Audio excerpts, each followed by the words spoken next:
A perseguição nazista contra minorias foi parte central da ideologia do Terceiro Reich, que visava criar uma raça ariana pura e eliminar aqueles considerados inferiores ou indesejáveis.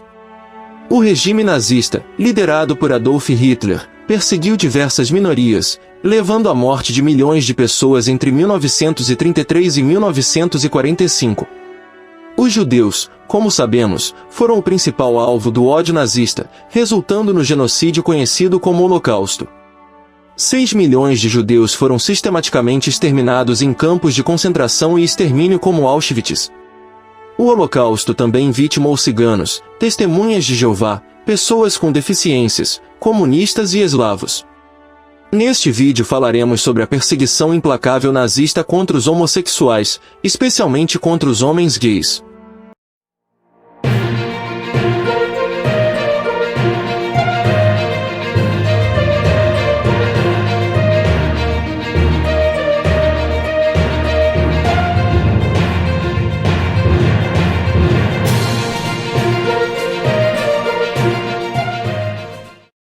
Amigos, sejam bem-vindos ao canal Reproduzindo a História. Neste vídeo falaremos sobre a dura perseguição nazista contra os homossexuais. Mas antes, se você não for inscrito em nosso canal, se inscreva já. E acione o sino das notificações para não perder nenhuma novidade do canal. A perseguição nazista contra os homossexuais foi uma parte menos conhecida, mas significativa, do regime de opressão liderado por Adolf Hitler na Alemanha. Entre 1933 e 1945, o Partido Nazista, sob uma ideologia de pureza racial e normas rígidas de gênero e comportamento, perseguiu de forma sistemática os homossexuais, especialmente os homens, que eram vistos como uma ameaça à masculinidade alemã e à reprodução da raça ariana. A base legal da perseguição aos homossexuais na Alemanha nazista foi o parágrafo 175 do Código Penal alemão, que havia sido promulgado em 1871. Originalmente, ele proibia atos sexuais entre homens. Sob o regime nazista, essa lei foi intensificada em 1935, ampliando a definição de atos imorais para incluir até mesmo toques ou gestos que pudessem ser interpretados como homossexuais, o que resultou em uma perseguição muito mais abrangente.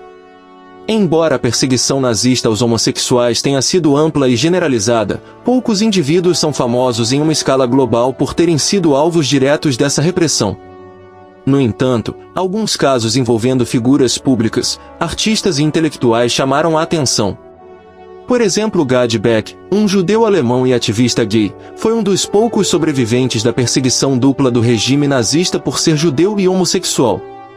Nascido em 1923, ele foi ativo no movimento de resistência clandestino em Berlim, ajudando os judeus a escapar da Gestapo. Em 1945, Beck foi preso e enviado para um campo de concentração, mas sobreviveu à guerra. Ele se tornou uma das vozes mais conhecidas na memória do Holocausto, dando testemunhos sobre sua experiência como gay e judeu durante o regime nazista. Mais tarde em sua vida, escreveu um livro de memórias. Pierre Ciel era um jovem francês que viveu na Alsácia, uma região que foi anexada pela Alemanha nazista. Em 1939, aos 17 anos, ele foi preso pela Gestapo por ser homossexual, após seu nome aparecer em uma lista de frequentadores de um local conhecido por encontros entre homens gays. Ele foi enviado ao campo de concentração de Sirmek, onde enfrentou torturas e testemunhou atrocidades, incluindo a morte de seu parceiro. Ciel foi um dos poucos a sobreviver e, mais tarde, tornou-se uma das principais vozes a testemunhar publicamente sobre a perseguição de homossexuais pelos nazistas. Seu testemunho assim foi fundamental para trazer à tona o sofrimento desse grupo durante o Holocausto. Curiosamente também, alguns líderes do Partido Nazista, como Ernst Röhm, chefe da SA, força paramilitar nazista, eram homossexuais. No início, Hitler tolerou Röhm devido à sua lealdade e poder político. No entanto, com o tempo, o regime passou a ver a homossexualidade de Röhm e de outros líderes como uma ameaça à sua imagem pública e à pureza moral do movimento nazista. Em 1934, durante a Noite das Facas Longas, Röhm foi executado, e a homossexualidade dentro das fileiras nazistas passou a ser tratada como um crime ainda mais grave, com o partido se distanciando de qualquer associação com comportamentos homossexuais. Estima-se que, entre 1933 e 1945, mais de 100 mil homens foram presos com base no parágrafo 175, e cerca de 50 mil foram condenados. Muitos homossexuais condenados eram enviados para campos de concentração, como já citado no vídeo. Eles eram marcados com um triângulo rosa, uma forma de identificação que simbolizava sua orientação sexual. Estima-se que 5 mil a 15 mil homossexuais foram enviados para esses campos, onde enfrentaram trabalho forçado, abusos físicos e execuções.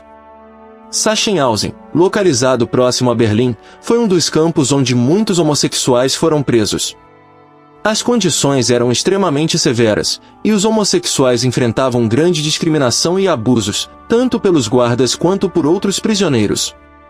Muitos assim não sobreviveram às condições de trabalho forçado. Buchenwald, próximo a Weimar, também tinha uma grande população de prisioneiros homossexuais. Além de trabalho forçado, muitos foram sujeitos a experimentos médicos e tortura. Buchenwald é conhecido por seus experimentos de cura da homossexualidade, incluindo castrações forçadas. Mauthausen, localizado na Áustria, era conhecido pelas condições particularmente brutais. Muitos homossexuais foram enviados para lá, onde enfrentaram trabalhos forçados nas pedreiras e eram frequentemente alvo de abusos severos pelos guardas e outros prisioneiros.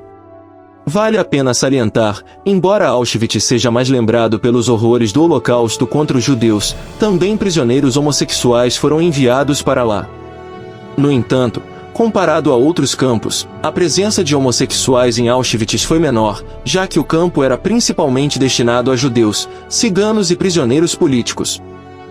Os homossexuais faziam parte de um dos níveis mais baixos na hierarquia dos campos nazistas e por causa disso eram frequentemente tratados com particular brutalidade, tanto pelos guardas quanto pelos próprios prisioneiros e muitos não sobreviveram às condições desumanas. O nazismo assim promovia uma visão ultraconservadora da masculinidade e da família, onde a homossexualidade masculina era vista como degenerada e contrária à missão de perpetuar a raça ariana. Para os nazistas, homens que não se conformavam com o papel tradicional de protetor e reprodutor eram considerados uma ameaça ao futuro da nação. Curiosamente, as mulheres lésbicas não foram perseguidas da mesma forma. Isso porque a homossexualidade feminina era vista como menos ameaçadora, embora ainda fosse desaprovada pelos nazistas. Em 1936, Heinrich Himmler criou o Escritório Central do Reich para o combate à homossexualidade e ao aborto, refletindo a seriedade com que o regime tratava o tema.